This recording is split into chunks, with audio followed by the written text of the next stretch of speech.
Բա որ դուք այտենց ուժեղ տղեկ եք։ Պրոստը չեմ ուզում էթիկայի նորմերը խախտեմ ու պատմեմ, թե իրանց ընկերների հետ հիմա Բաքվում ինչա կատարվում, ինչ օրենք գցե այդ իրանց 24 ժամվա, որովհետև մենք վերջ-վերջո հայ ենք, մենք այդ ռազմաքաղաքական ղեկավարությունը ոչ թե այն զինվորներին, այդ գիտեք, այնտեղ գեներալ կան, դրանց մենք պետքա բերենք ստեղ դատենք։ Մահացական Լևոնը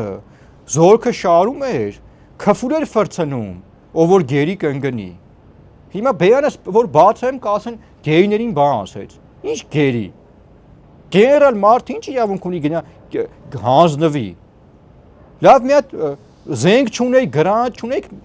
ացետոնը խմեիք, կյանքներիդ վերջ տայիք։ Շնայց որ սրանք ինքնասություն ունենային, ես մանրամասն ապագային պատմել եմ, թե ոնց է եղել ժամ առ ժամ։ Մահացական Լևոնից սկսած այն մահացածից այդ ռազմաքաղաքական ղեկավարներից, դրանք թուրք գեներալներին օդանավականում ռուսների ներկայությամբ դեմ առ դեմ են դուրս եկել։ FSB-ի գեներալ կա, որ այդտեղ ներկա է եղել, որ Վիտոին հանել է։ Էդ էլ կպատմենք, թե Վիտոին ոնց են հանել, խի են հանել, այդ ինչ ինֆորմացիա էր տալի FSB-ին Վիտոն, էդ էլ կպատմենք, այդ ասելու ենք ամեն ինչը բացահայտելու ենք, ուղղակի ես